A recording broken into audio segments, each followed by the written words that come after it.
Për të prezantuar përpara jush, unë jam Edona Hatla, jam lindur dhe rritur në Malësinë e Gjakovës në Tropoj. Kam përfunduar studimet e larta për gazetari dhe shkenca komunikimi. Kam ndjekur masterin për gazetari investigative, kam pasur një eksperiencë thuajse 2 vjeçare angazhuar si ambasadore të rinjve europian dhe i kam thënë po një rrugtimi politik, sepse mendoj që ky është momenti dhe koha e dur që politika shqiptare të përfaqësohet nga një brezëri politikanësh me parime dhe ideale të forta.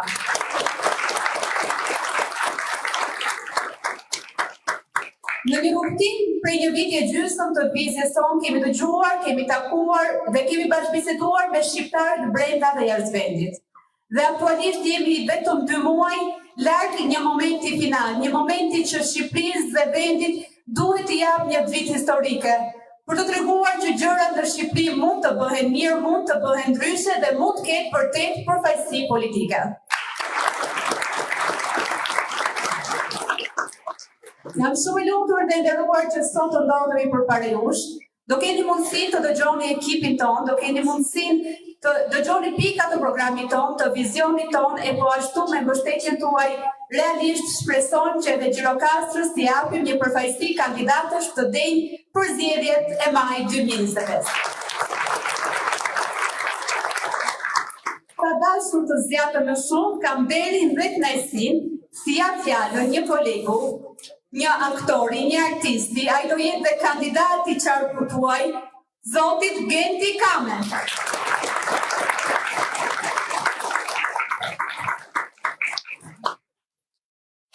Faleminderit shumë. Do kisha dashur të isha para jush sonte këtu në këtë qytet kaq të nderuar, në këtë qytet arte, kulture, të krahim trimash e njerëzish të letrave, duke prezantuar një film apo një shfaqje teatri. Por në një vend të qeverisit në një mënyrë të tillë është shumë e vështirë. Edhe kultura jonë ozbek ekranet tonë janë mbushur me filma të gjitha llojet të gjuhëve, sepse s'ka investime për artin dhe për kulturën tonë. Shkollat tona janë kthyer, mirë që janë degraduar, por edhe janë kthyer në një dyqan diplomash. Anë mban në vende të hapen shkolla të huaja, me kushte shumë herë të mira dhe prindrit rropaten për të paguar studimet fëmijëve tanë. Po humbim gjuhën, identitetin.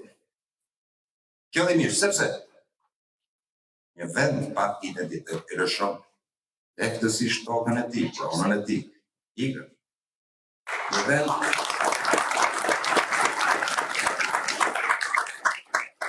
Një vend i parë si mua, njerëz të parë si mua, mashtrojnë kollaj, gënjehen kollaj. Bëhen zam kollaj. Kjo është arsyeja pse të gjithë nëse jemi këtu kemi lënë punët tona, kemi lënë profesionet tona, për të mbledhur bashkë, sepse në një vend që dërtohet. Është e pamundur që secili të bëjë punën e tij normalisht dhe mirë dhe të ecë përpara, të përparojë.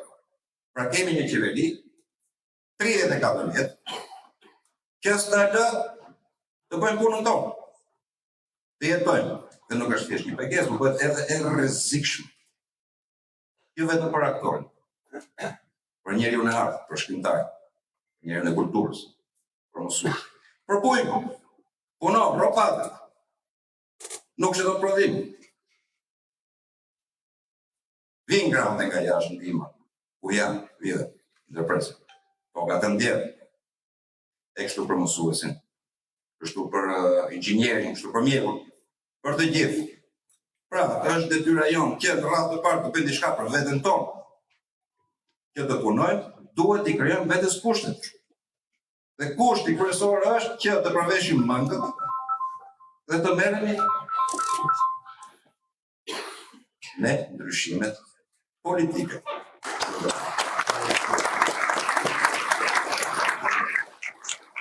Nuk është thjesht pengesë, është e rrezikshme. Jemi prindër, shumica nga ne këtu jemi prindër, jemi fëmijë. Fondet që vjen për një rrugë, unë e kaloj çdo ditë me fëmijët tanë. Janë të rrezikshme. Ushqimet, cilësia e prodhimit, gavimi, pesticidet, a helmojnë edhe fëmijët tanë. siguria e pronës, siguria e jetës.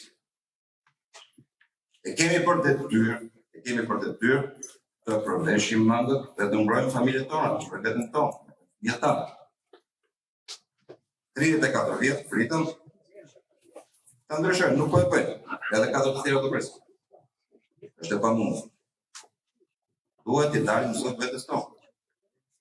Nuk kemi rrugtali tjetër, nuk kemi zgjidhje tjetër, nuk krijojmë kushte fëmijëve ta, që të kthehen, të ndërtojnë shtëpinë e tyre, të jenë zot në shtëpitë tyre, dhe jo të ndërtojnë shtëpitë e tjerëve. Kjo është zhvillim industrial, kjo është zhvillim ekonomik, kjo është zhvillim shoqëror. Dhe për të arritur të gjitha këto, duhet ndryshim politik. Kjo është edhe arsyeja që ne jemi mbledhur, sepse politika në fund e fundit është çështje interesi im personal cili është të punoj dëshmërisht, të fitoj, të ulë diçka fëmijëve të mi. Interesi personal im është interesi juaj, i secilit.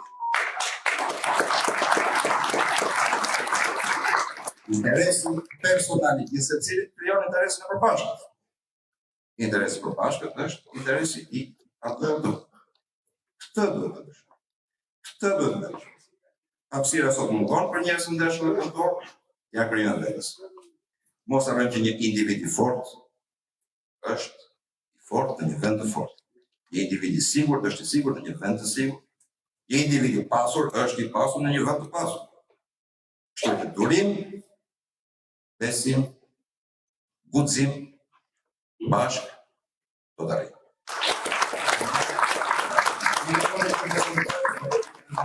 Zotin Basit Tajko, e djalë fantastik, bashkë themelues, ekonomist me shumë përvojë dhe kandidat për qarkun Lorë.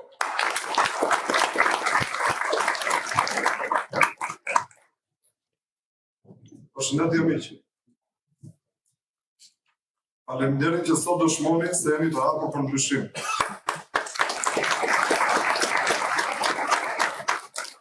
Faleminderit për mikpritjen e ideve të reja. Përgjatë kësaj jave, bashkë me ekipin e Shqipëria Bëhet, mbështetjen e kemi ndjerë kudo, në çdo rrugë, në çdo cep të këtij qyteti. Për të prezantuar më mirë, unë jam Vasil Dajko, lindur dhe arritur në qytetin e Sarandas, të qarku Vlorë, me mbi 10 vite eksperiencë në fushën e financës. Sot ndajga ju disa nga pikat programit tonë. E para, problemi i pronave pas zgjidhura nuk lejon zhvillim të qëndrueshëm dhe demotivon individët për investim. Ndaj, ne angazhohemi të zgjidhim brenda 16 muajve të përfundojmë pajisjen e shtetësve me certifikata pronësie. Dhe brenda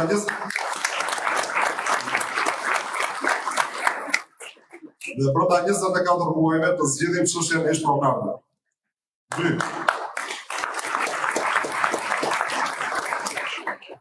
2. Ne angazhohemi mos përfundimi procesit e legalizimeve, mban 5 miliona kapitali cikli nuk zhvillohet dot më tej. Nuk shitet, nuk blihet, nuk merr dot kredi dhe nuk zhvillohet si investim.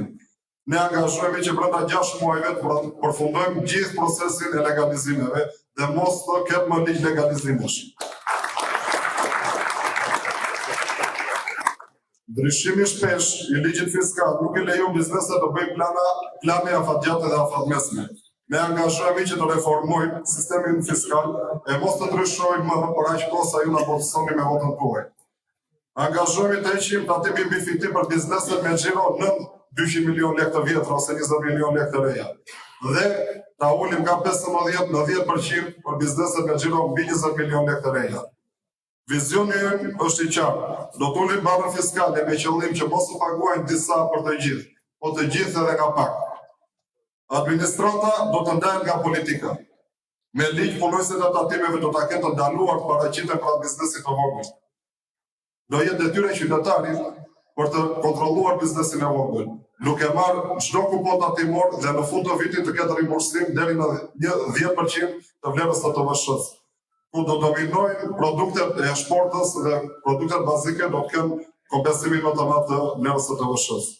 Sot jemi këtu për të dëgjuar mendimet tuaja, për të mësuar nga ju dhe për të ndarë përvojat tona të përbashkëta.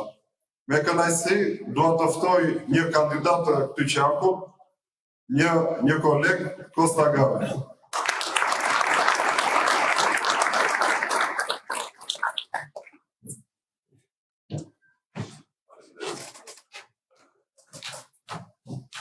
Përshëndetje.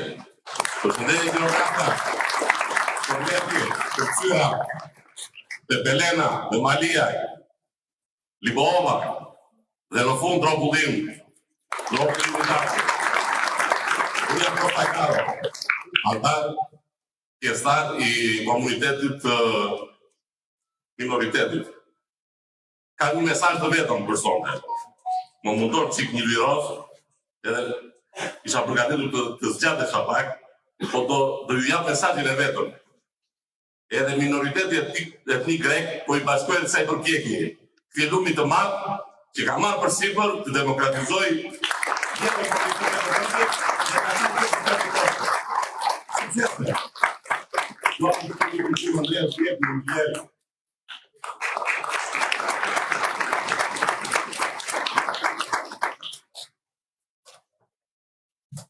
Mirë brëma, përshëndetje Gjirokastra. Është kënaqësi dhe privilegj që jam sonte këtu mesin tuaj. Unë jam Andrea Shqipni, inxhinier me profesion prej 11 vitesh, kushtat të cilave edhe si sipërmarrës.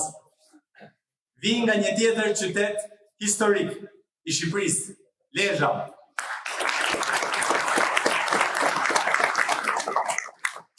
Përveç dashurisë për qytetet tona, bashkëndajmë së bashku edhe dhimbjen për braktisjen dhe shpopullimin e tyre.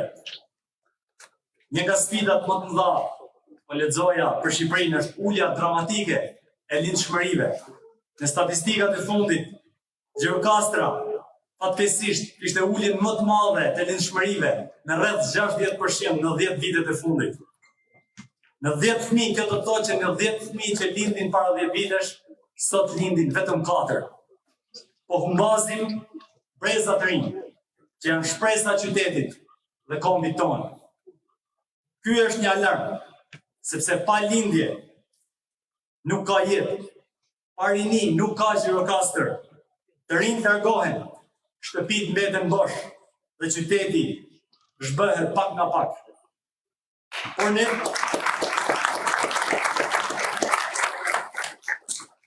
ne nuk duhet ta pranojmë këtë realitet. Dhe Shqipëria ka një plan për ta ndaluar këtë zbrazje. Secili prej kolegëve do ndajë pjesë të ndryshme nga programi i saj. E një nga zgjidhjet që ne propozojmë është duke nxitur sipërmarrjen e lirë. Përveç pikave që ndau kolegu, gjithashtu ne do mundsojmë që çdo i ri shqiptar që don të hapë një biznes të ri, barrën fiskale të vitit të parë, të ketë mundësinë ta paguajë për 5 vite të ardhshme. Kjo do mundsojë të japë një frymëmarrje gjithë shqiptarëve të ndershëm, të cilët duan të hapin një biznes të ri në Shqipëri. Gjithashtu, në anë të taksimit për shesh, ne do mundsojmë që secili të taksohet në mënyrë të drejtë dhe të barabartë. Këtë vit, ne kemi një zgjedhje për të bërë. Do vazhdojmë të besojmë atyre që i poshatisën fatkeqësisht sokakët e qytetit të Gjirokastrës nga zhurmat e fëmijëve, apo duam të bashkohemi një ekipi për ta bërë Shqipërinë. E ne kemi zgjedhur, e ne besojmë që Shqipëria bëhet, ne besojmë që Gjirokastra do të jetë në krye të këtij ndryshimi.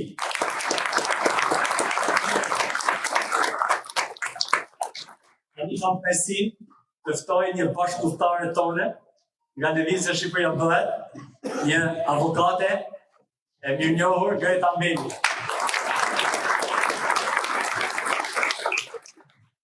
Përshëndetje zonja dhe zotrinj.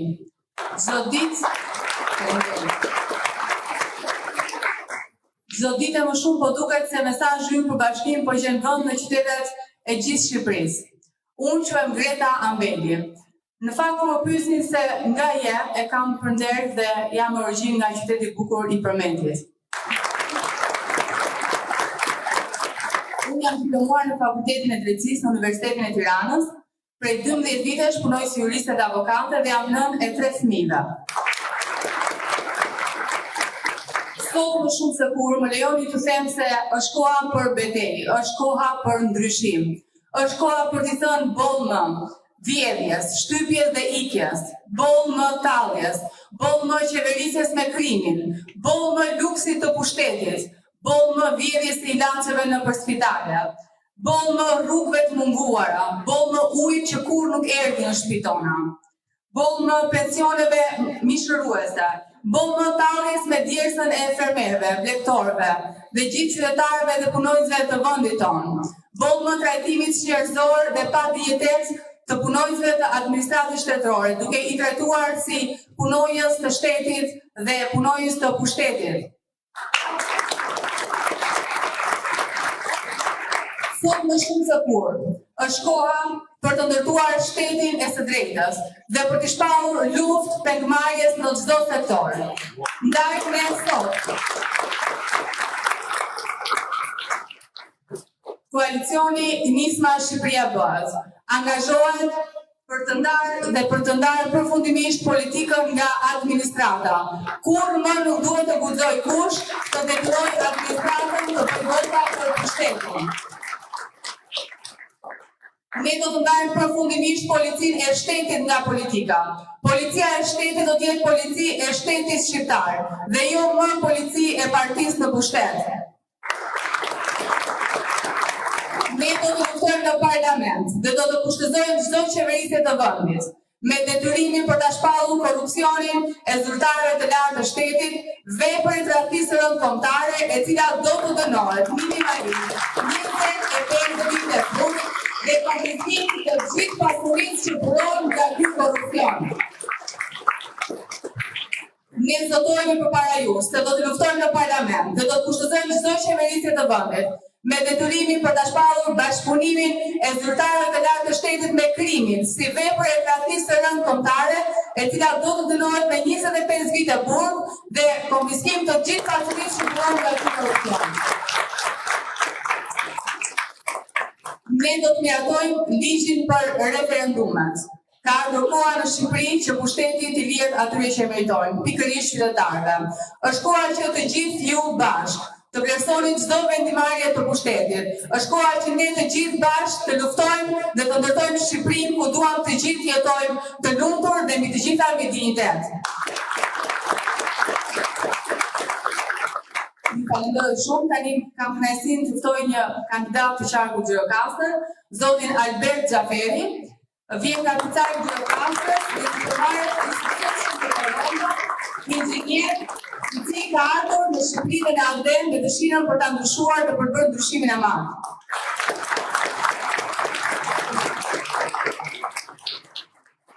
Një brëma me brëma të gjithëve, nuk do përsërisim ato që kolegët e mi thanë më përpara, po ju them që një histori shumë të shkurtër.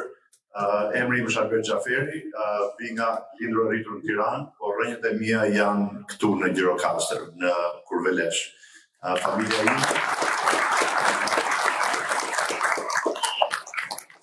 varet e gjyshërve edhe të stërgjyshërve dhe babai tim i kanë këtu në Picari, kështu që edhe unë dua t'ju them diçka, sepse jam pak më i madh në moshë nga kolegët e tjerë që shikojnë këtu. Përpara 34 vjetësh, fillimi i udhëtimit tim ka qenë këtu në Gjirokastër, kur kam kaluar kufirin kam ikur Greqi edhe nga ande në Kanada. Edhe sot kthehemi po prapë në këtë pikë, mas 34 vjetësh, është fatkeqësi që të shikoj Gjirokastër në këtë gjendje. Gjirokastra është një nga qytetet muze, një nga qytetet më të bukura, do them, të Europës, edhe e zhvilluar minimalisht. Sipërfaqja, mbi toka edhe nën toka, gjithsesi. Ka, duke përfshirë jo vetëm Gjirokastër, gjithë qarku, Përmeti, Kërcyra, jam edhe një në Kërcyrë, kështu që i bie komplet. Dua t'ju them që me nismën Shqipëria Bëhet, të gjithë të rinjtë janë afruar, duke përfshirë edhe moshën e mesme, që është i përket moshës time, me një eksperiencë të jashtëzakonshme, duhet të kontribojnë edhe gjithë ky kontribucion ndihet tek dita e votimit. Për këtë do votoni, do vazhdojmë, po prapë që edhe 34 vjet të tjera fëmijët tanë, fëmijët e mi, apo niprit e mi dhe kushërit e mi që kanë ardhur këtu, të vazhdojnë të vinë pas 34 vjetësh edhe të thonë të njëjtën gjë, që jemi në të njëjtën pikë, do të themi jo. Kështu që Shqipëria bëhet lëvizja, bashkimi i koalicioni për Shqipëria bëhet është e vetmja rrugë për ndryshimin e politikës shqiptare.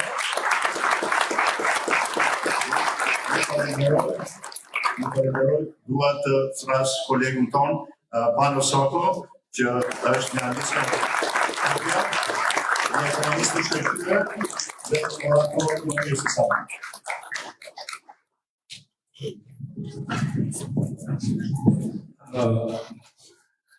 Është kënaqësi shumë e veçantë për mua që të jem këtu me ju.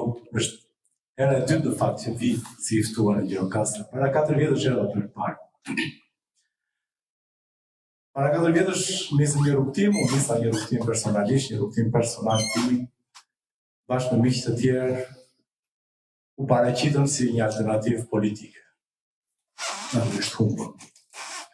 Më besoni bara e humbjes është shumë e fortë. Është shumë e rëndë ta mbash një supe para në humbjes. Por gjatë këtyre 4 vjetëve kam kuptuar se njeriu lind sa herë që ringrihet nga humbja. Dhe unë sot pas 4 vjetës jam përsëri këtu, në Gjirokastër. E mbaj mend që edhe atëherë kam ardhur pikërisht në këtë kohë, kemi diskutuar ka qenë dimër, kemi diskutuar edhe atëherë për planin ton, dhe kam ardhur prapë sepse besoj ne patëm pak. Nuk kam të gjitha të. Po çfarë ndodhi? Pa Petru Shqipëria hoqi dorë nga gjitha.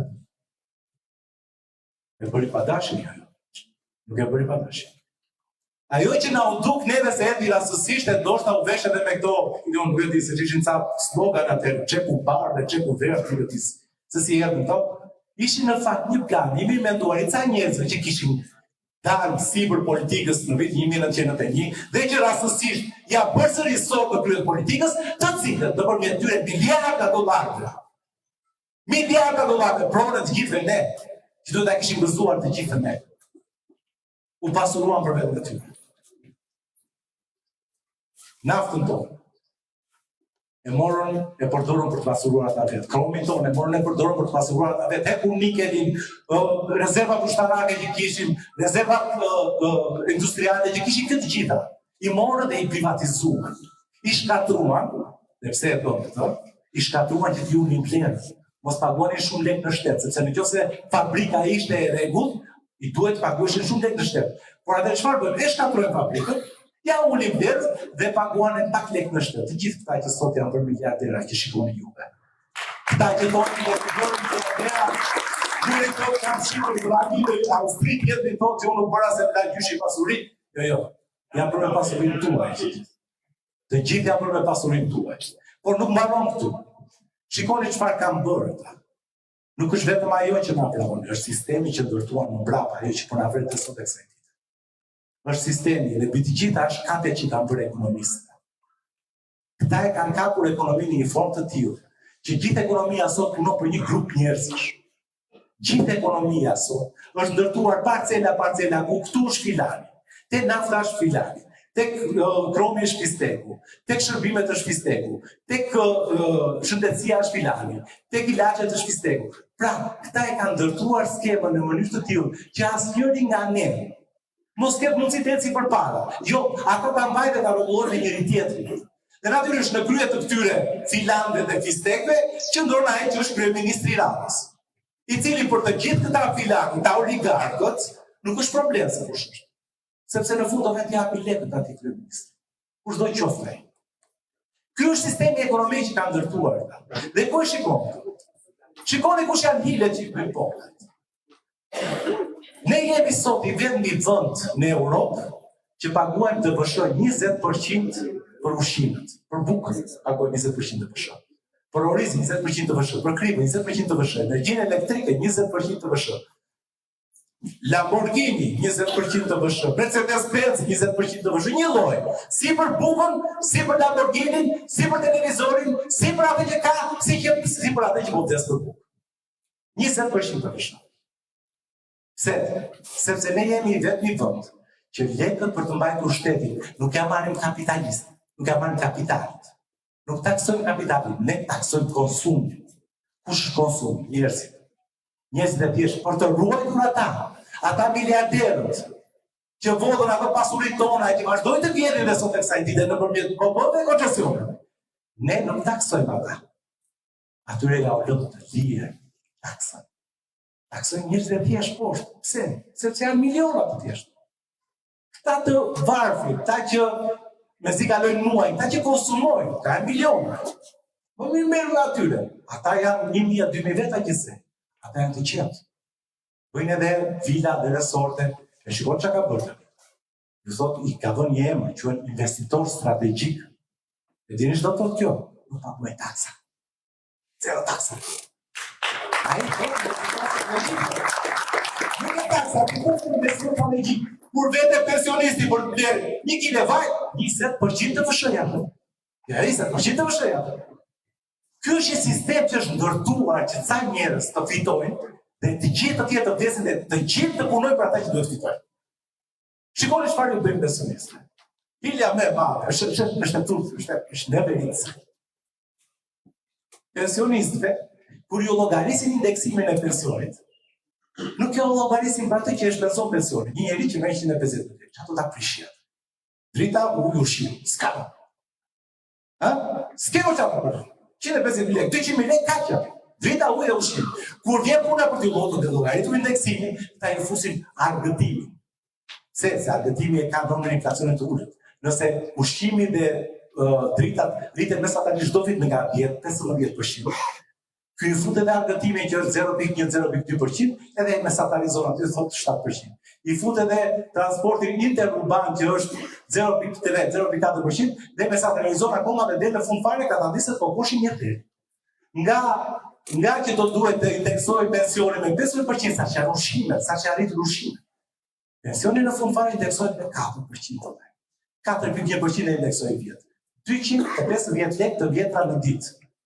Është një kafshat bukë, një çik djathtë edhe një kafshat domate. Jo një domate, një kafshat domate. Kafshat bukë i çik djathtë. Kjo është. Shikoni çfarë bëj tjetër.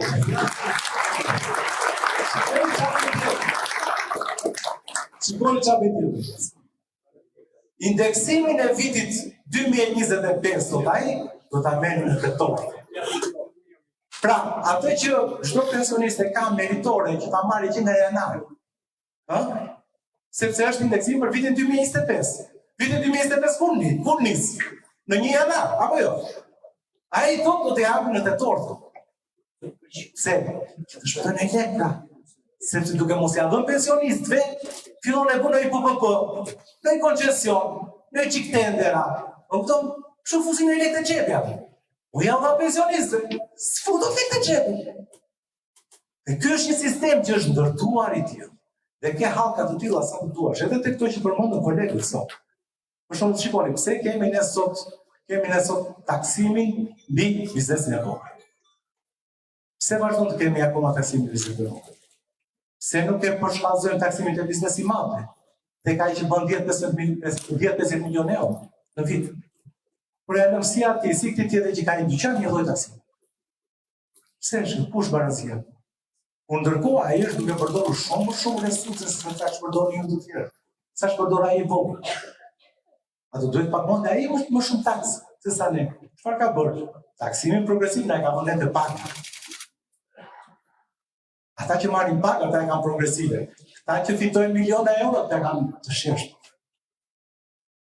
Ja u ndryshon ligjet vit për vit, pse se din ata, kolegu Vasili foli për çështjen e ndryshimit të taksave. Natyrisht kush merret me biznes e di që ndryshimi i taksave është acid për biznes. Ndryshimi i taksave do thotë që biznesmeni, ai që do të investojë ti trobet. Nuk e di ai tani për nesër, se mund vi dikush që thotë të taksën do të vështirë do bëj 40%, apo atë vitin do bëj 50%. Se nuk e ngurcojnë ata që të vënë një sistem fiskal që mos ta prekim ne, jo. Të duan për të vënë gjoba. Që nëse ti sillesh mirë, mund ta ulësh taksën, siç ka bërë me investitorë strategjik. Nëse ti sillesh mirë, ta ul taksën. Nëse ti nuk sillesh mirë, ta nis taksën. Dhe prandaj bëj të gjitha këto.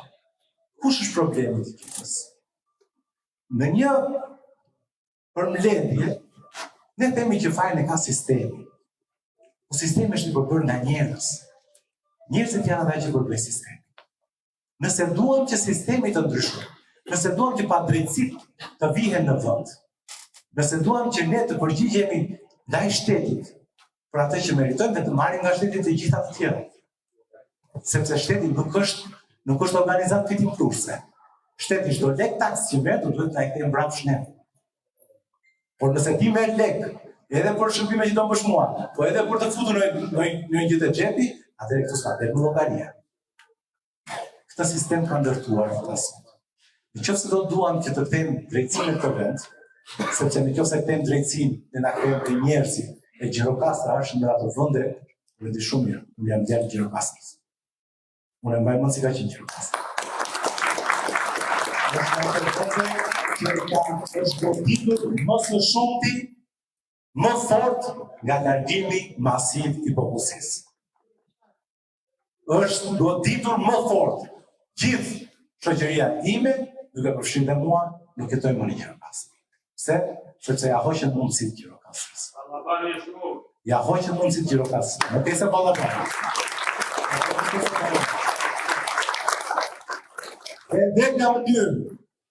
E vetja mënyrë se si vendoset drejtësia duke ndryshuar njerëzit aty lart, ndryshuar pushtetin. Nëse doni njerëz të rinj, që ndoshta nuk i kanë ato kostumet e bukura që kanë ata, nuk kanë ato parfumet e mira, ja këtë. Ja këtë. Ja. Nuk janë ta, aq popos sa ata aty lart. Që ishin në sot televizor, apo ti ndaj në dy parlament, jo, janë më të thjeshta, gjithë këtë thjeshtë. Ndoshta dikush edhe nga emocioni nuk mund të artikulohet dhe mirë, por janë të ndershëm, janë profesionistë, janë të drejtë, janë njerëz që mund ta bëjnë dhe që ta kthejnë Gjirokastrën atë që ka qenë dikur. Qyteti që ka qenë dikur, qyteti të rinjve, njihen në konjishëm. Kështu që unë do ta mbyll të ju falenderoj shumë. Sepse është miku im vjetër i BTA-ve, jeshëm i BTA-ve, i cili vërtet po mbajti mesazh të madh të shpresën e gjithë Shqipërisë. Është Adriati Klapi.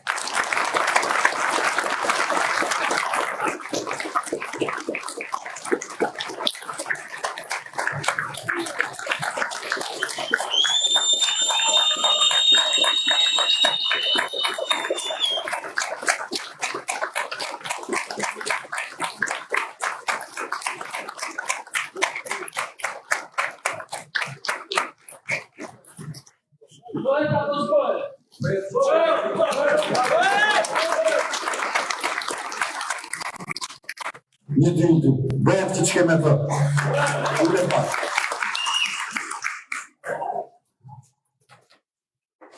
E para një duar pokitje për të gjithë ju, faleminderit të pjesëmarrjes.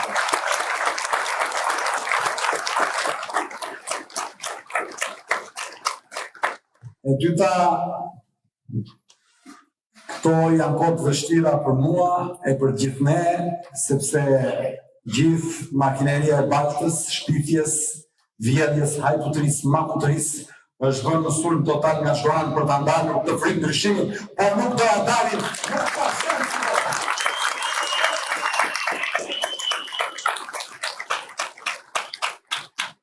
Këta baltaxhin që pasi e vodhën Shqipërinë për 34 vite, pasi ja vodhën fabrikat, pasi ja shpopulluan qytetet, pasi ja shkatruan kanalet e kurimit dhe të vaditjes fshatrave, pasi ja shkatruan ndërmarrjet bujqësore, çdo fshatje, çdo zonë elektorale bujqësore në vend. Tashmë, me paratë e vjedhura të tyre, furnizojnë papagallët e natës, të cilët çdo darkë fillojnë e çuçurisin e na tregojnë se si i vodhi jashtë e spitaleve Adriati Klapi për të ekonominë.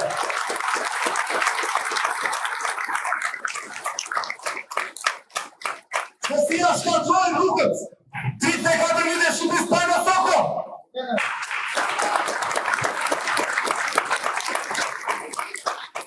Se si ja largoj rinin nga shtëpitë, fëmijët tuaj nga shtëpitë, duke i lënë konakët tonë pa asnjë fëmijësh. Eli Zhogani.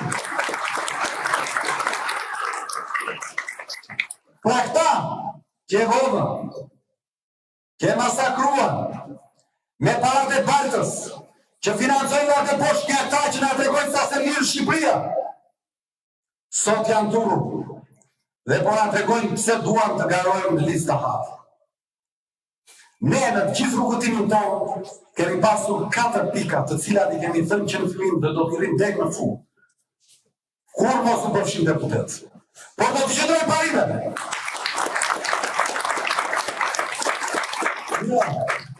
Vota e diasporës.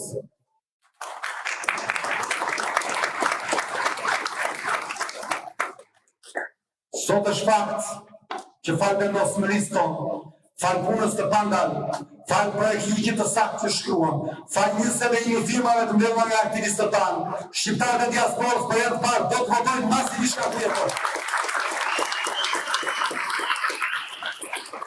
Ne jemi dëshmitarë se si një vit më parë, të gjithë thoshin nuk bëhet, është e pamundur të bëhet.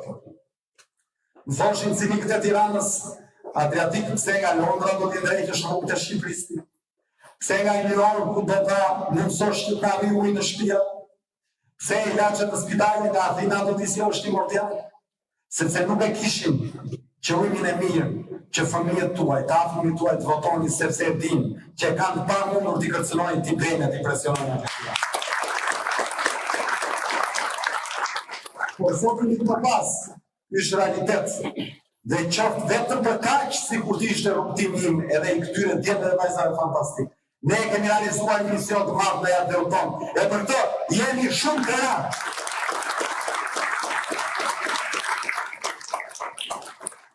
E dyta ishte hapja listave. Më falë, i bëra unë listave mbyllura me këtë sistem po ca qiq ka për këta, apo i bën këta. Sistemin e kryetarëve që kryetari merre për këtë do të listave mbyllura për ta çuar në parlament, e bëra unë apo e bën këta. Sistemin që votën tuaj shumëson me 0, se po do kryetari bën deputet, po do kryetari nxjerrë lista, e bëra unë apo e bën këta. Ndërkohë që ne luftuam dhe shkruam një projekt ligj, e çuam në parlament, e refuzuam, shkuam në gjykatë kushtetuese, luftuam, sistemi nuk u qa dot këtë drejtim, dhe tash nuk kemi hyrë për ta bërë vetë. Si? Prap me lista të hapura me garë të hapur.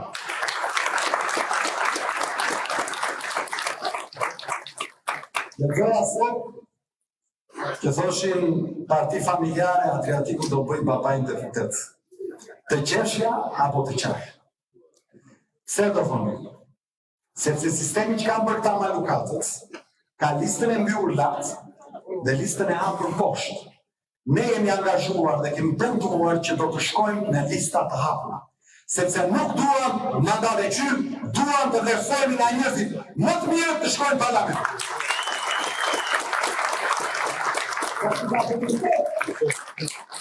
Si ta bëjmë të? Se malukatët ta kanë lënë këtë listën e mbyllur me detyrim që të zbritet e listë e hapur, duhet konsumohet lista e mbyllur me deputet. Si ta bëjmë? Ullë me mendua me javë, me muaj, dhe pamë si të vetë me në mundësi, për t'i qëndruar para hapur shqiptare për të thënë që po ne e bajtën fjallën, djegën e listave të mbyllur. Duke i shbër listave të mbyllur. Po si mund të bëjë kjo? Kjo mund të bëjë vetëm me njësit më të besuar të atyre që do t'jenë nga në listave hapur. Ndaj menduam që familjarët e kandidatëve do t'jenë listave të mbyllura për t'i tjetur ato.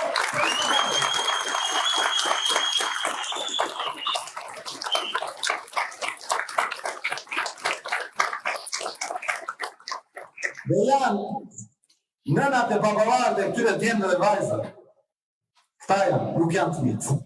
Edhe po të qenë, do qenë mirë. Po janë prindrit e këtyre, sepse nuk ka njerëz më besnik, se prindrit e atyre do të kandidojnë.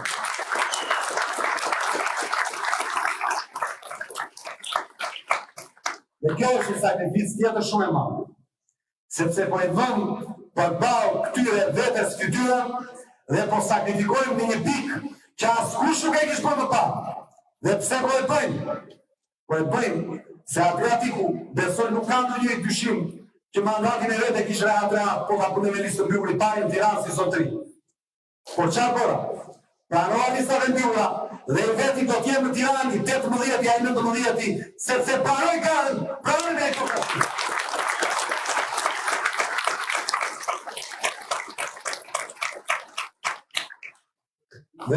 makineria e barkës së tyre, kështu e kanë bajë për Shqipërinë të përqarë, kështu e kanë bajë për popullin zvarë, duke hedhur barkë, duke ngjallur mreth, duke ngjallur përçarje, sepse në ikën e të marrën e derra miq, vëllezër, motra, afër, gjeni këtu dashamirës.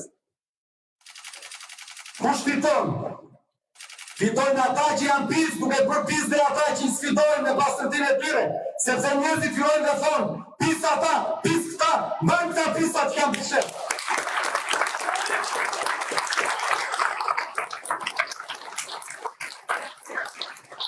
Po kjo nuk nga ka ndalë. Kjo nuk nga ka ndalë. Ta erdhën para pak ditësh dhe më kërkuan gjithë këta. Më kërkuan që të bëhesha palë me ta. Të bëhesha palë me ta për shkuar më lehtë drejt parlamentit, me një numër të caktuar mandatësh. I refuzova me bindje, sepse kjo nuk është një rrugë për të shkuar në parlament. Kjo është një rrugë për ta transformuar demokracinë shqiptare. O e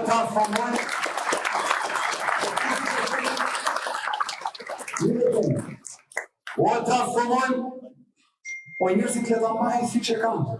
Një gjë është e sigurt. Në datë 12 maj, po fitoj kjo klasë politike, Shqipëria do të jetë në rastin më të mirë siç është sot. Sepse do jenë këta. Në rastin më të mirë, në rastin më të keq, ose normal, do të jetë edhe më keq, sepse shpresa do të vritet edhe më shumë dhe të gjithë do të demoralizohen se ky vend nuk ndryshon më.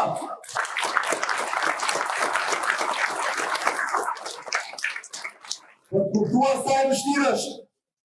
sa e vështirë është, keni parasysh çfarë përballet një qytetar normal për të thënë mendimin e tij në qytetet e zonave ku jeton. Mendoni për një çast. Sa frikë kanë njerëzit për kërkuar të drejtën e tyre, për të thënë që na kërcënojnë te vendi punës për të gjetur 5 votus në diasporë. Na heqin nga puna thonë. Për të marrë pjesë në një aktivitet politik, na heqin nga puna thonë. Për të dalë për të kërkuar të drejtën e pronës, na heqin nga puna thonë. Për të dalë për të një mendim ndryshe, na kërcënojnë dhe biznesi thonë. Pa mendoni sa është thjesht të dalësh këtu, të përballësh me ta, e të mos u ushtrosh.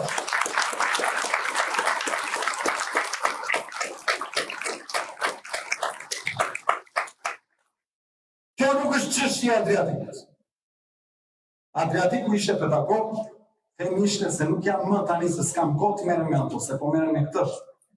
Çoj në mëngjes, shkon në fakultet, bashkë me profesor Elvisin, pas fakultetit shkonde në gjykat një 2-3 orë bënde gjyqe, pas asaj dreka me miqe shok, pas asaj në shtëpi dalë televizor në rrugë gjithë respektuar, këta që ishim pushtet, thoshim, djali mirë Adriatiku, sepse jetë në doza demokracie vendit duke thënë ca të vërteta, po që nuk na rrezikon gjithsesi, këta që ishin në opozit, thoshim, djali mirë Adriatiku, se edhe po i kundoj vot nga pushteti nga fjalët që thot Adriatiku, do vite ne në opozit.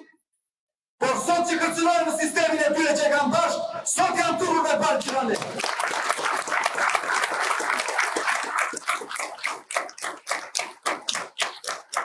Ma e shumë e rëndësishme, të qojnë nga kjo sa sot, sa qenë, të shkojnë në shtëpitë tuaja, në familjet tuaja, në shoqëritë tuaja, në komunitetet ku banoni, ku punoni, me cilat bëni biznes, në krushqi, në miqësi, dhe t'i bindni që është koha për të ndryshim. Nuk është koha thjesht për të ndryshuar emra, po është koha për të ndryshuar një sistem i cili e ka marrë emra të jo.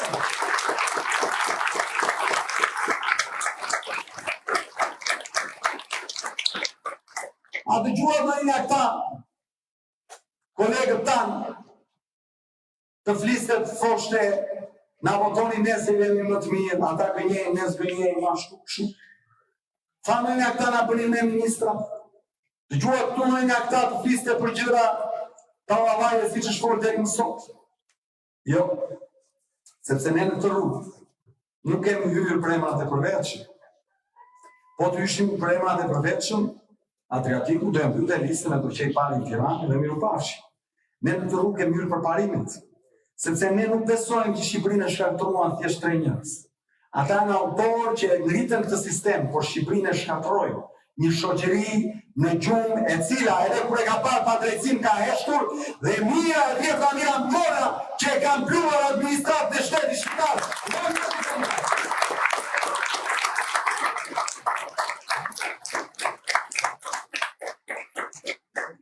Dhe duke qenë se një gjë nuk prishet dot nga 3 apo 4 njerëz, as nuk ndërtohet nga 3 apo 4 njerëz. Nuk e ndryshon dot Adriatiku i vet, sepse unë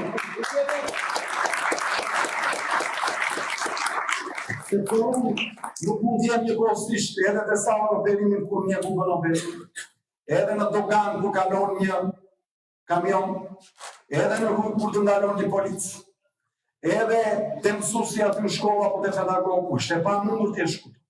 Ajo që ne mund të bëjmë është ndryshimi i formulës dhe i sistemit, që nga sistemi servive të partisë të kalojnë në sistemin dhe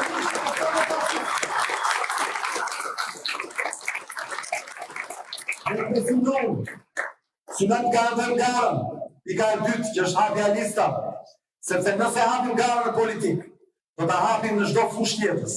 E nëse hapet gara në çdo fushë tjetër, më të mirë do të na udhëheqin, më të mirë në shëndetësi, më të mirë në arsim, më të mirë në drejtësi, më të mirë në gazetari, më të mirë në çdo fushë tjetër.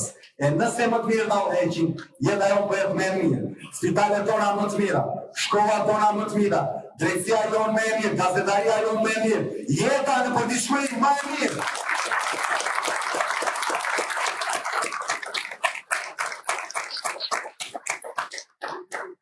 E treta, kemi kërkuar ligjin për referendumet. Çdo me thënë ligjin për referendumet, do të thotë që fjalën e fundit ta kenë qytetarët. I keni parë këta banorët në Trajgjas? Po marrin ujë. Po kur ata të Trajgjasit po merrin ujë në lumë të Florës, Shushica, nuk u ndjen. Se s'qe havi atyre të Trajgjasit, që havi atyre të Kuçit, Vranishtit e Merat, nga kanë dhënë origjinën.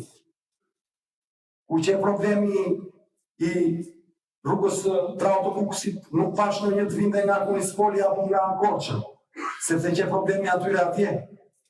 Kur ka qenë një problem tjetër në një zonë, nuk është quar njeri për të vajtur, sepse ka qenë problemi asaj zonës atje. Pra shoqëria kujtohet vetëm kur kazma, shkatrimi, halli, i troket e dera vetë, dhe aty thot, kur shoqëria, kur shteti, kur ligji, nuk është se nuk e luftuar që tje.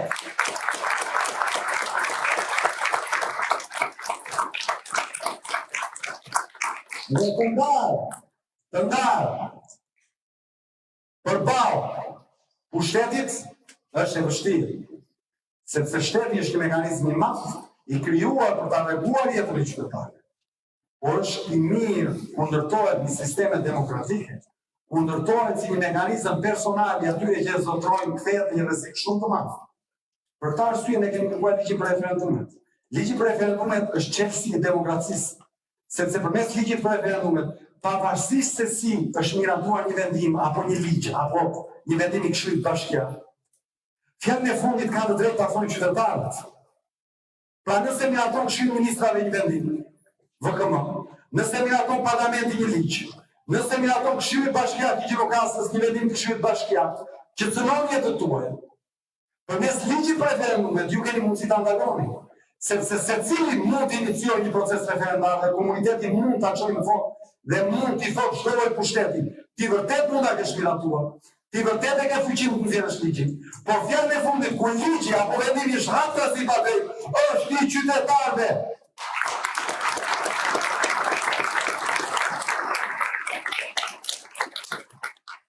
Dhe kjo do bëjë që njerëzit mos na shgënjejnë.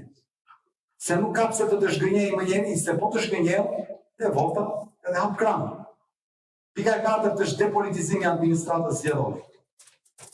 Kur luajnë dy ekipe futbolli, ku diun luftëtari me Putrimin e Sahanës apo me Tepelenën, sigurisht që s'mund të ketë çdo ekip arbitrin e vet.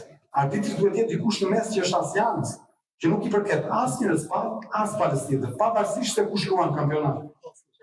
Dhe këtë po kërkojmë. Shkuptim ka që në lojë të marrin pjesë 10 ekipe dhe arbitri t'i përkas 2 ekipe. Këta të numërojnë ato të gjithëve. Dhe ajo që po themi është ta bëjmë si Greqia, ku nuk ka konflikt për të pikë. Ata kanë lënë profesionalet të lira, avokat notar dhe gjyqtar prokuror në sistemin e drejtësisë.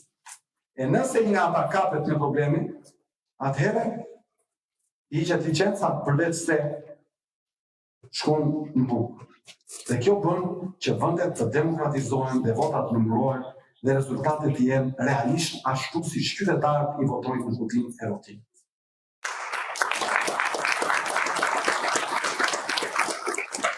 E di se e të lëkurë që kjo është një rrugë e vështirë.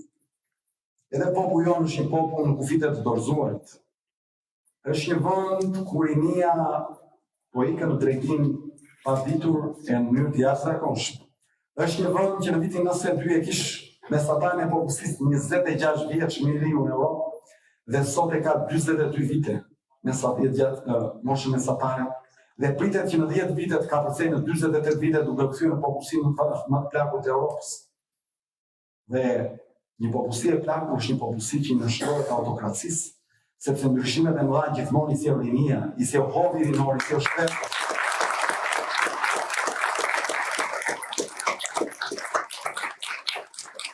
Po më thoni mua si do t'i ndryshim, se kushdo që të dalë këtu, do t'i vëm pisht, kushdo që të flasë këtu, do t'i hedhin baltë, kushdo që të guxoj këtu, do t'i turren kundër. E nëse e lëm dikë që e bën me gjithë shpirt të gjë, pa mendoni mesazhin të vetët të tjerët. E nëse kjo rrugë nuk funksionon, pa mendoni çfarë do të ndodh me ata që do të lihen më të fortë. Më të fortë sepse e dinë që nuk ka më dikë që të mund t'i kundërshtoj. Do të ndiheni më të tokët, sepse nuk do të jetë më dikush aty për të luftuar. Ndaj është nevojë kombëtare që ky sistem si fillim të çahet, se borca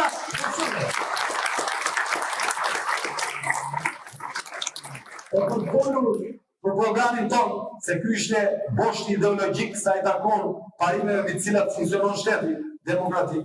Ne kemi një program fantastik që ditën e hënë nisim ta ndajmë deri në gjithë Shqipërinë, ndërkohë për gjithë pjesën që nuk do u shkojmë deri do e kemi online në faqen www.shqipria.bëhet.al. Është një program që është punuar për mbi 14 muaj, nga të cilat 9 muajt e fundit kanë qenë intensive, i cili adreson një paketë të plotë zgjidhjesh për Shqipërinë, si është, si mund të bëhet, si duhet të bëhet, me çfarë parash do të kohet, dhe ku do të gjenden parash. Dhe për këtë arsye unë do ndalem në 3 shtylla kryesore, sepse programi është i gjatë, pastaj në bashkëbisedim secili nga ju mund pyes për atë që dëshiron dhe që ne nuk e përmend. Ne nisim nga shtylla arsimit. Arsimi është baza, sepse një kom nuk mund zhvillohet nëse nuk ka një arsim të zhvilluar. Sot ne kemi një buxhet këtë vit për arsimin sa 2.39% e GDP-s e prodhimit kombëtar. Për të kuptuar sa pak është, po ju them që Kosova e ka 4.6%. Ndërkohë vendet e BE-s në mesatare e kanë 5%. Ne synojmë që nëse një ditë e drejtojmë këtë shtet, do të bëjmë një buxhet për arsim sa 5% e prodhimit kombëtar bruto duke bazuar në mesataren në Europë. Dhe kjo në 24 muajt e parë. Në 48 muajt e parë, buxhetin për arsimin do ta çojmë në 7% prodhimit ton kombëtar, duke i thyer Shqipërinë lider në Europë, sepse duhet të mbushim boshllëqet e së shkuarës. Dhe unë po ju them ju pse 7%, sepse ato vende që sot ju i shihni si vende të zhvilluara, Suedia, Izraeli, Singapori, Korea e Jugut, tani Costa Rica është në proces. Për t'ia dalë, për të kaluar nga vende të pazhvilluara, të varfra madje, në vende të zhvilluara e kanë bërë buxhetin për arsimin mbi 7% çdo vit të tyre. Unë po jap vetëm një rast, Singapori. Në vitin 1959, Singapori e kishte buxhetin për arsimin nga më të ulët të botës, sepse ishte vendi i tretë më i varfër i botës. Vendi i tretë më i varfër i botës. Singapori, pasi mbushteti nga avokati që quhet Lim Kuan Yew, nga viti 1959 deri viti 1989 në 30 vite ja doli që nga vendi i tretë më i varfër i botës të futej në 10 vendet më të zhvilluara të botës, fal investimeve të jashtëzakonshme në arsim.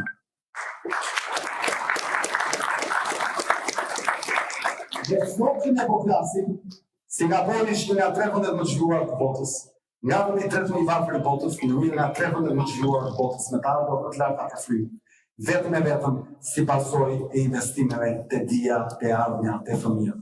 Këtë kemi vizion, këtë duam të bëjmë. Uroj që një ditë të na japi gjithë mundësinë për ta bërë.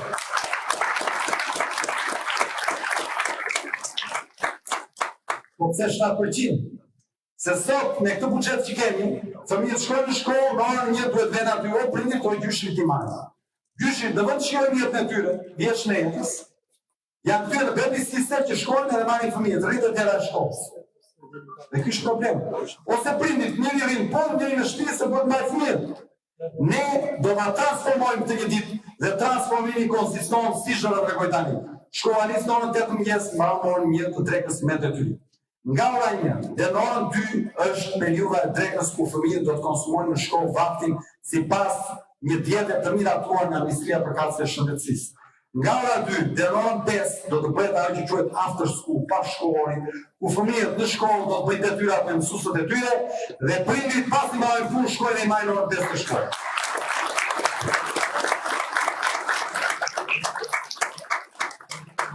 Në lidhje me mësuesët, ne nuk mund të kemi shkolla ku fëmijët mësojnë mirë me mësues që paguajnë keq. Na angazhohemi që për mësuesit e Shqipërisë, nëse një ditë vim në pushtet, do të mendojmë ne për begatinë e familjeve të tyre, ndërkohë mësuesit e kësaj republike do të mendojnë se si të na nxjerrin në jetë djemë dhe vajza fantastik për të ardhmen të një shkollë. Para që sot shkojnë për avion personal për ministrit, para që sot shkojnë për dirat personale të qeveritarëve, para që sot shkojnë për kopshin e varur të kryeministria, para që sot shkojnë për fasada, për dreka e darka, do të shkojnë të rroga dhe mësuesve dhe ne angazhohemi që në 4 vite rroga do të rritet me 25% çdo vit, në fund 4 viteve mësues me rrogë më pak se 2 sa sot nuk do ketë Republikë.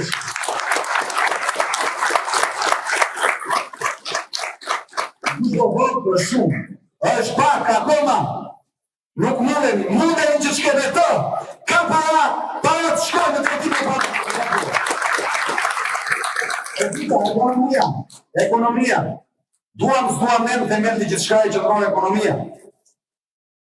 Ku qojsh mëngjes dhe nga shtëpia, do shkosh konsumosh mëngjes, do paguash. Do shkosh bësh analiza në spital, do paguash. Si pas ligjit, po kanë tarifa. Do shkosh të marrësh taksin, do paguash. Do shkosh të kesh një rrogë, do paguash. Do shkosh në universitet, në një farë mënyre, të tarifa. Ku do që të shkosh, do paguash fakturën që ke përballë. Për këtë arsye na duhet të ndërtojmë një republikë që prodhon ekonomi. E që të ndërtojmë një republikë ku ka ekonomi, e ku mos hecet më sipas parimit, fukarot, maskarot, duhet ta shirojmë ekonominë nga kapja që i ka ndodhur nga i Pakistani.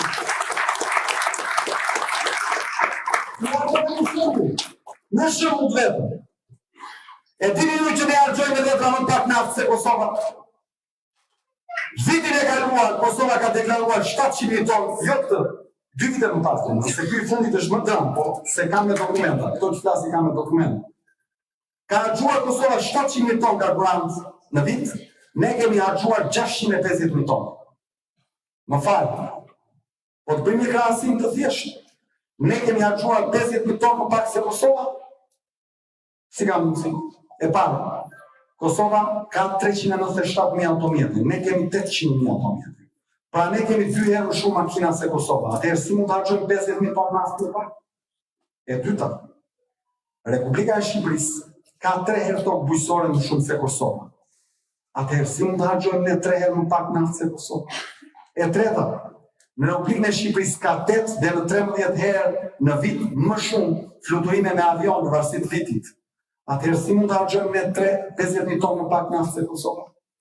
Në Republikën e Shqipërisë ka statistikisht 10 milion turistë, edhe pse një pjesë e madhe atyre janë afërmit tuaj që vinë në shtëpi, po gjithsesi për efekt të naftës ata me naftë vizin me makina. Atëherë kur Kosova ka vetëm 1 milion, ne kemi 10 herë më shumë, si ka mundësi që harxojmë 50.000 tonë naftë më pak?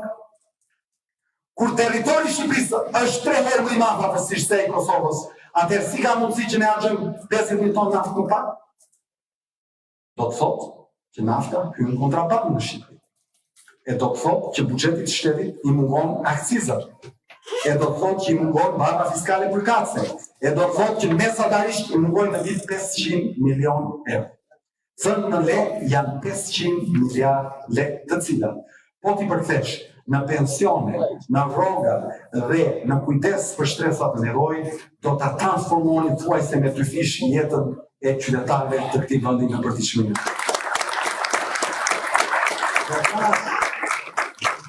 Dhe tash vetëm naftën, po ju të gjithë jeni dëshmitar të duhanit pa punë në Republikën e Shqipërisë. Si i thonë, më bëj një malako pa punë, i thonë këtosh. Një malboro të bardhë, pa punë. Si duhan pa punë, nga hymë të duhan pa punë, do të thotë që është kontrabandë. Lekë që mungojnë në rrogat tuaja, në shtëpitë tuaja, në hallet tuaja, në pensionet tuaja. Po ai alkooli që sjellin me fuqinë e pin fëmijët tuaj në dahar aty në turizëm, me fuqinë vjen kontrabandë. Po ai alumini, herkulli, që ndërtojnë resortet e tyre që fane nuk i deklarojnë se kanë dhe porte private, vjen kontrabandë. Pa mendoni si kur të mbreshin lekët e këtyre lloj produkteve. Sa shumë para do kishin për ta ndryshuar jetën tuaj.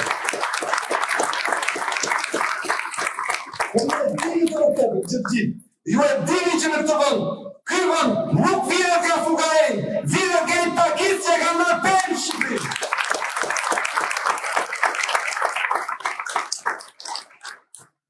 Dhe shtyua e tretë për efekte ekonomisë është aspekti fiskal. Ne parashikojmë që për bizneset e vogla me xhiro deri në 200 milion lekë, siç e tha Vasili, ti përjashtojmë nga detyrimet fiskale të patij fitimit. Sepse ne mendojmë që shqiptari i zakonshëm që hap një byrektore, hap një pastiqeri, hap një restorant, hap një rroba qepësi të vogël, hap një punishte dhe punson familjen e vet, nuk ka nevojë që ta zhvas shteti sa të marrë këmbët, por ne duhet ta lëmë të krijohet shtresa e mesme në Shqipëri. Ne duhet ta lëmë që familja shqiptare të mund të provojë ekonomi. Ne duhet të lëmë shqiptarët të jetojnë.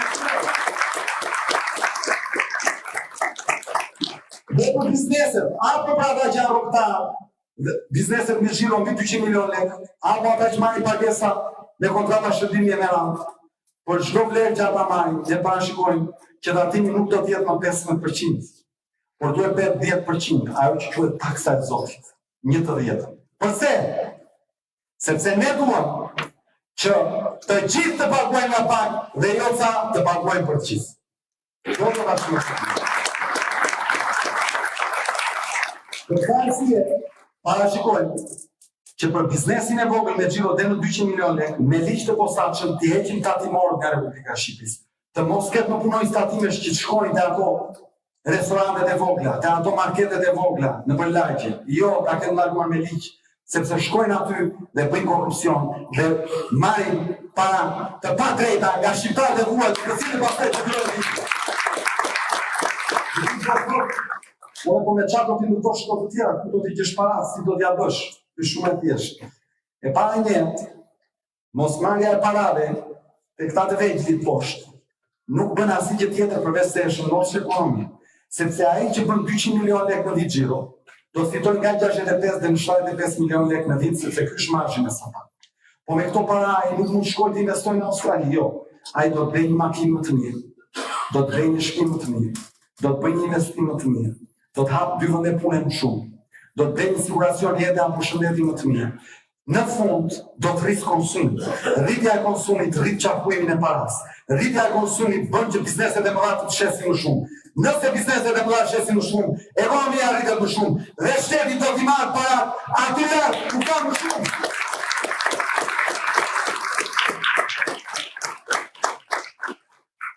Si do t'i kontrollojmë këta të vegjëlit që të presin faturat?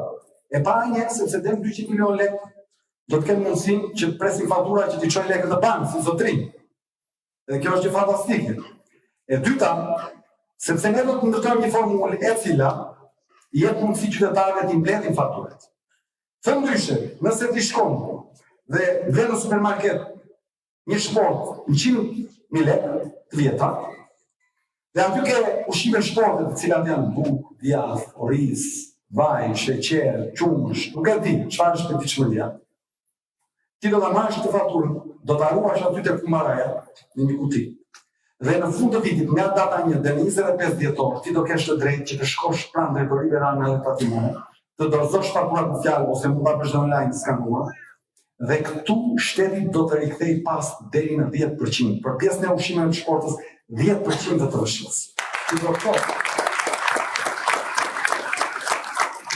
Nëse familja jote gjatë gjithë vitit ka bërë 2 milion lekë të rena, 20 milion lekë të vjetra, blerje, në të cilat shumica ushqime, rroba, ose deri te këto gjërat e shtëpisë, ushqime, lavatriçe, me anë, ti do të kesh mundësi të marrësh pas 20 milion lekë, 2 milion lekë. Pa i shtrirë dorën dikujt për t'i thënë me jep rrogën e 13, a me jep një bonus për vitëri, a më duhen para për bler gjelin, a jo, a kjo jo, do të t'jap ligji si zotrin 10% të asaj që ke konsumuar. Jo bon, që njerëzit të marrin faturat aty të biznesit. Ndërkohë sa i takon vlerave më të mëdha, i përkasin biznesit madh, ne aty pastaj do ta shënojmë dhe do ta kontrollojmë me detaje sepse do ta harxojmë të gjithë energjinë aty. Se nuk është njësoj dikush që blen vezë, apo buk apo qumësh, me dikë që blen gjip të fundit. Sigurisht që për atë që vezë ne do t'i kthejmë pas 10% të fshës, për atë që blen gjip të fundit aty lart, sigurisht do t'i marrim vlerën me aq sa i takon sipas ligjit. Kjo është rrethosht një demokraci, një republikë demokratike.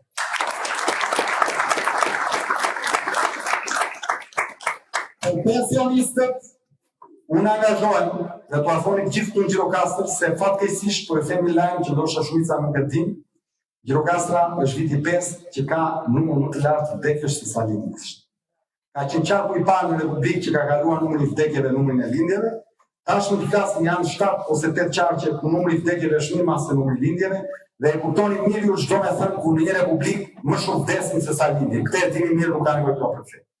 Për këtë arsye, në një qytet si ky, ku numri i pensionistëve është shumë i madh, unë personalisht në emër të ekipit dhe programit angazhohem që nëse ne një ditë drejtojmë këtë vend, ju do t'i keni pensionet mesatare në fshat me njëherë më të larta, pra minimalisht 200.000 lekë të vjeta, se sot mesatarja është 111.000 lekë, dhe nëse jetoni në qytet, pensionet do të rriten në 4 vitet e para çdo vit me 25.000 lekë të vjetra, që do të thotë ata që kanë 200 vitin e parë do të bëhet 225, vitin e dytë 250, vitin e tretë 275 dhe vitin e katërt 300, që do të thotë do të rritet me 100.000 lekë të vjetra në 4 vite. Unë po bëra më shumë, por mundësit këto janë për këtë fazë në cilën po flasim. Unë dua të falenderoj shumë ju sot.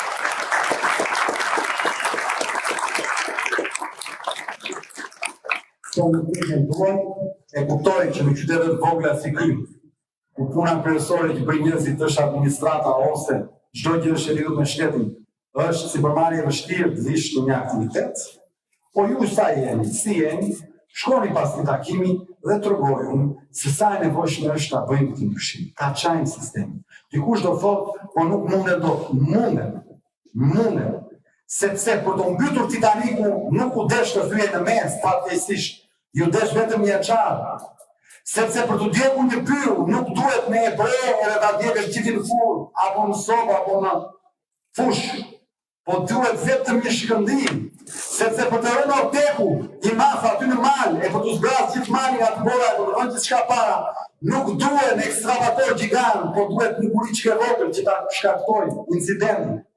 Sepse për të zbrazur bucela e verës, ku ne e pim, nuk duhet me e thynë në mes bucelën, po duhet me i hapë vetëm një vrim. Është shumë e rëndësishme ta çajmë sistemin, se po çfarë do bëjë.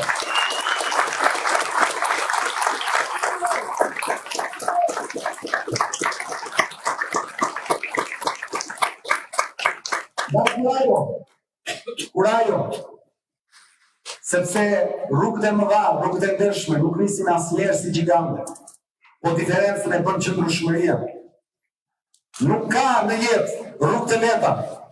Jeta është një rrugë me pengesa. Ju e dini më mirë se unë, një pjesë e madhe, se keni moshë më të madhe. E më me pengesa bëhet kur të hyjë në politikë për të transformuar një vend të kapur nga autokracia. Por diferencën e bën qëndrueshmëria dhe vazhdimësia. Ne nuk po ndalemi çdo ditë. Unë 4 ditë më parë kam qenë në New York dhe Boston. Nga me avion, erdha në Tiranë, përfunduam listat për 48 orë, pa gjumë. Sot jam në Gjirokastër, pas nesër jam në Ngushtë.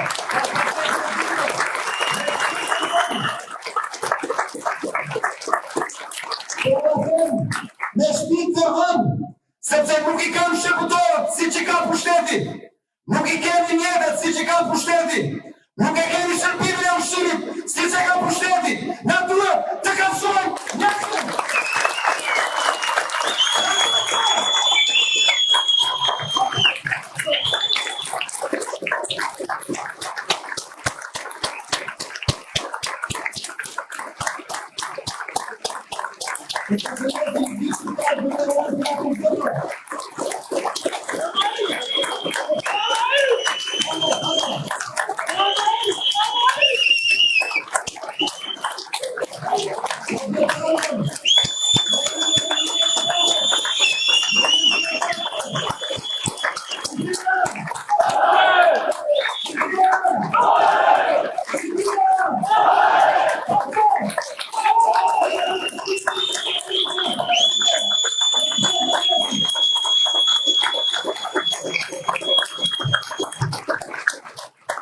Një pjesa e bashkëbisedimit, kushdo nga ju ka pyetje, ne me të hapur, se sigurisht nuk i shkruajmë gjitha programit me njëherë, do kemi këtë pyesa. Ja ti sa të përgatitet skema. Bashkëbisedimi bën një pyetje, ne do urojmë do përgjigjemi si ka keni të shkruar. Vetëm një minutë sa të përgatitet skema. Vuole merda attiva tutti i cazzo tu. Sali un mera, merda, ma.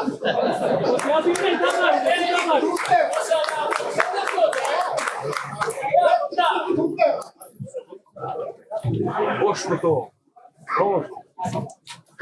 Dobro. Po si tako bliža